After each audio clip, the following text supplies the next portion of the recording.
to play Manchester City and Liverpool and within 48 hours. It's absolutely heroic performance. We knew we would have to defend well at times, but we knew, like we've seen in, I guess, Manchester City, that we can play football as well. But an amazing result for us with everything that we're going through. Casper, first of all, penalty save. We know Salah goes both ways. Did you know? Apparently, yeah. No, just had a feeling, went with it. It really gave the whole stadium a lift. I think that was as loud a cheer as for the goal. I think it's probably a sign of relief after the other day, losing the penalty shootout to Liverpool earlier as well, and just not having the consistency this season. To not go behind to a team like Liverpool is really, really important. So I think it was just a sign of relief. The reason for the defeat is clear on our side tonight. Even Leicester, and I said to everybody from Leicester team after the game, well deserved, because in the situation they had to play 2 days ago, they had to fight through this really intense period, and they did well. They did really well.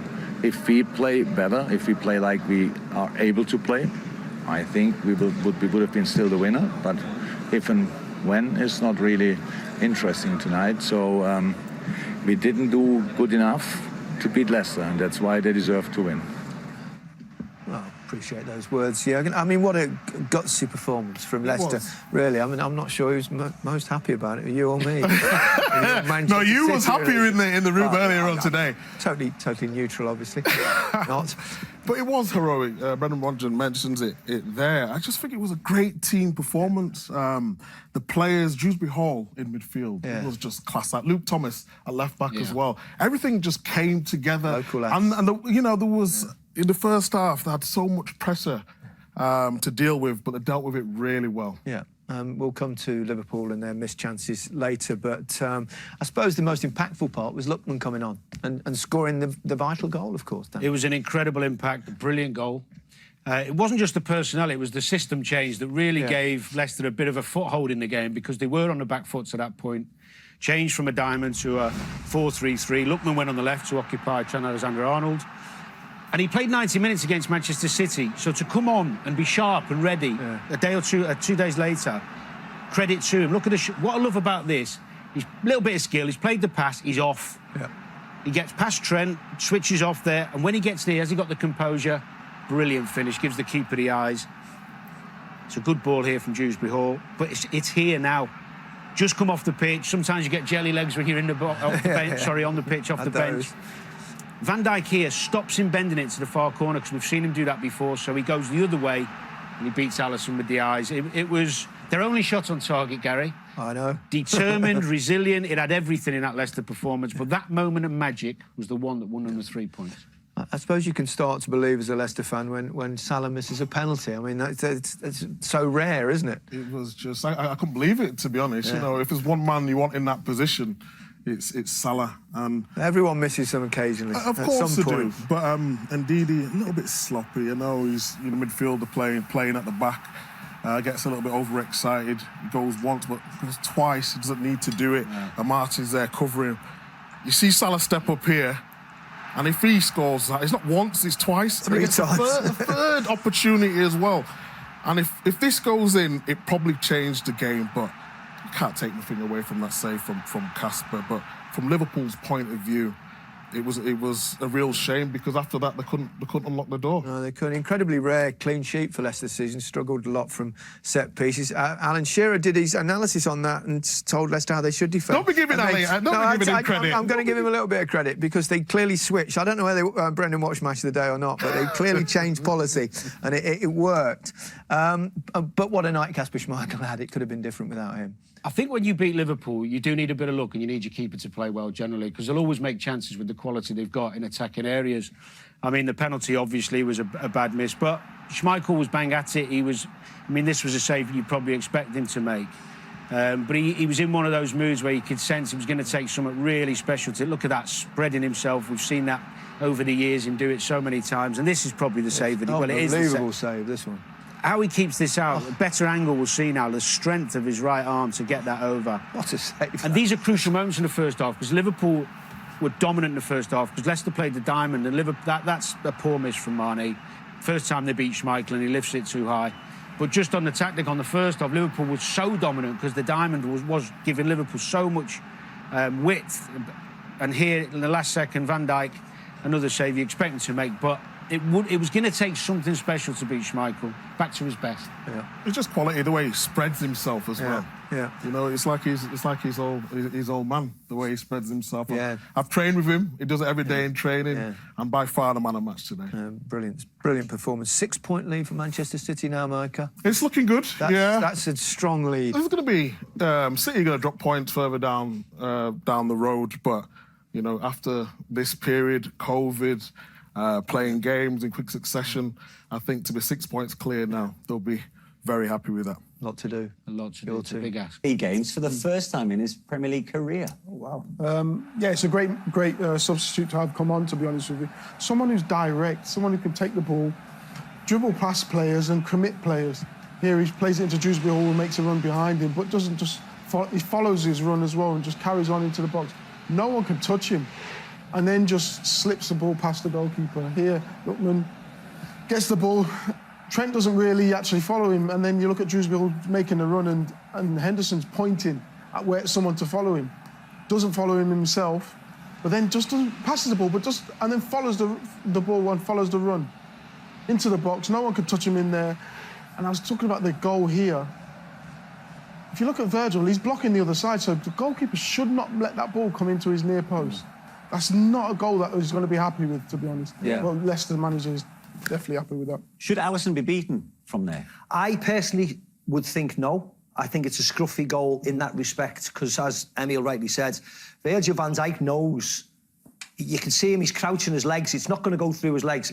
If Adam Ola Lookman bends it around Virgil van Dijk and around the goalie into the far court, fair play to him, it's a wonderful goal. But when he just hits it straight into that near post, I wasn't particularly happy when the way the goal went in. I thought Leicester were brilliant in the build-up.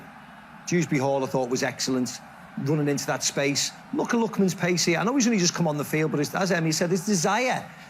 Matip can't touch him, but you see Van Dijk slows him down, sort of closes his legs, so it's not going through his legs. And that's the area you're thinking, if there's one place where the goalkeeper's going to be standing, it's at his near post. So, yeah, you know, Leicester deserved everything they got today for their overall performance.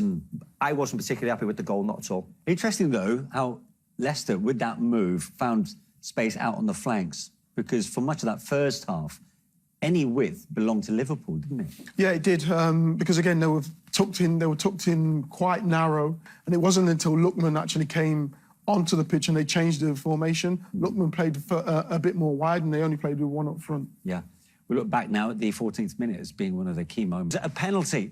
Steve, for you, there was no debating the actual decision, was there? No, it was a penalty, wasn't it? He just... they didn't need to make the challenge, and it was principally Ndidi, wasn't it? You've got Samari behind him. You've got Amati in front of Mo Salah. You don't go diving in and making it easy for him like that. And it was a penalty. I don't think anybody really could argue with that. No, you can't argue with that one again. You got to stand your ground and make him make a move. And they didn't do that. He stuck his leg out, and now Maddison's trying to get in his ear, trying to play them mind games. I wonder what he's saying to him at this point. Would But be whatever nice. it was... I think he said, can I swap shirts with you after the game? I think he said. It wasn't the greatest of penalties, but a great save, good save. And bad miss afterwards? Well, yeah, when you see where the blue bodies are, he could easily have afforded, you know, half a second more to let the ball fall. He's just sort of stretching when he actually doesn't need to be stretching. And then even here on the right foot, he gets that wrong. So, Liverpool have been okay. They dominated possession, but I don't think the front three have been as clinical as possible. And there's Mo Salah's penalty misses, and only as you say, a lot of his penalties have gone down the middle of the goal, and not necessarily in the corners. So you have to give a lot of credit to Kasper Schmeichel, of course. Second miss in 17, and in fact, he's the first Liverpool player to miss a penalty in the Premier League in over 4 years, which is quite something. But Kasper Schmeichel has been called upon time and time again, the last line of defence. And what about this save from him, from almost point-blank range, Emil? Yeah, fantastic save. This is where it comes into Henderson, a little dink round the corner, and they get in a bit of a muddle, but this save from close range, this little dink from Henderson, Amati gets a little bit of a muddle, but such a good save and at point blank as well, because there's not much time to actually react to that. Fantastic save. Yeah, it was a brilliant save, wasn't it? Brilliant save. When you slow it down like that, you can see his reaction. He stands tall, and the flick of the right arm. Excellent save from Emil, Leicester are playing this midfield diamond today. It's not something they have often done this season. Are they too narrow for your liking? Well, when you play a diamond, you generally play narrow, don't you? And it's Dewsbury Hall and Chowdhury have a lot of work here, and they have to try and stay quite tucked in. And it allows this switch of play at times. And this is where you're going to come unstuck at times. So there's a lot of work for Chowdhury and Dewsbury Hall to get out to them flanks quick enough to stop them from getting crosses in, because that's where they're going to get a lot of joy. Again here, very, very narrow because he's tucked in, because you don't want to give away too much ground in the middle. But then once it gets out here, you've got to get out quick enough to actually stop the cross. And it's going to be a lot of work for them two midfielders. Yeah, they've been brilliant at this moment because they've stopped it. Liverpool are normally prolific, aren't they, from the flanks? If it's Robertson or Trent, or today it's Tsimikas. But I just don't think Liverpool's final ball in the final third has been good enough. Even the forwards, they just look slightly off it tonight. I don't know what it is, but the ball's been bouncing off a couple of the players a couple of times, and I expect an improvement in the second half. Emil, Leicester's best chance through Jamie Vardy? Yeah, it was a good chance for him as well. I think with Maddison playing in there, and you know what Maddison's all about. He's fantastic in getting in them little channels. Great 1-2 here. His eyes would have lit up as well. His eyes were lit up right now, thinking that he's got that opportunity, but Matip came across and made a great block. Yeah. It certainly was a slow start to that first half as far as Brendan Rodgers, Leicester City were concerned, but they grew in...